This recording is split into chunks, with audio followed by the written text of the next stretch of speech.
Madame la ministre, la parole est à Monsieur François André. Merci, Président. Madame la ministre des Armées, suite à l'accord trouvé avec le Sénat, la loi de programmation militaire 2019-2025 a été approuvée à une large majorité. Avec l'adoption de ce texte, nous fixons un cap budgétaire et donnons ainsi la visibilité nécessaire à nos soldats, à la communauté de défense dans son ensemble et plus largement à la nation. Chacun le sait, ces dernières années, un redoutable effet de ciseaux s'était fait jour entre des effectifs en forte diminution, des matériels vieillissants et, à contrario, des interventions extérieures plus nombreuses et complexes. Et ce qui s'est passé ce week-end à Gao en atteste. La loi de programmation rompt avec cette tendance périlleuse et vise au contraire à faire converger ambition et moyens dans un souci de sincérité budgétaire. C'est la remontée en puissance budgétaire de nos armées avec pour objectif 2% du PIB à l'horizon 2025. Cela permet la hausse des crédits d'entretien pour améliorer la disponibilité des matériels doublement affectés par le vieillissement et l'intensité d'usage. Cela permet également des créations d'effectifs sur les fonctions renseignement et cyber, indispensables face à la menace terroriste présente. Cela permet aussi l'amélioration du quotidien du soldat et ses conditions de vie, celles de sa famille. Il en va de l'attractivité du métier de militaire. Cela permet enfin la mise à l'étude de programmes majeurs pour l'avenir, que sont le futur porte-avions, l'avion de combat du futur ou encore le renouvellement de notre force de dissuasion nucléaire. Mais, Madame la ministre, vous l'avez dit vous-même, le plus dur commence.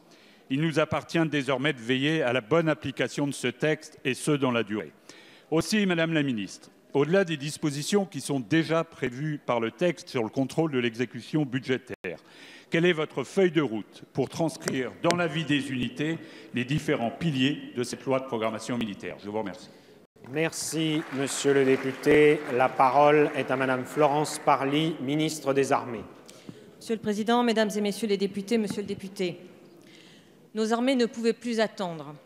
Après des années de coupes et de baisse des effectifs, après des années d'un engagement croissant face à une menace terroriste toujours plus prégnante, il fallait des moyens à la hauteur. C'est le cas avec cette nouvelle loi de programmation militaire 2019-2025 qui a été adoptée définitivement la semaine dernière et qui donne à nos armées des moyens et une ambition exceptionnelle. Nous devons maintenant être dignes de la confiance que les Français accordent à leurs armées. À effort exceptionnel, responsabilité exceptionnelle. Pour chaque euro investi, cet euro doit être utile. Modernisation de la fonction RH, numérisation, réforme de la DGA, soutien, maintien en condition opérationnelle.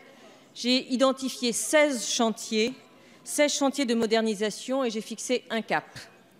Proximité, simplicité, audace.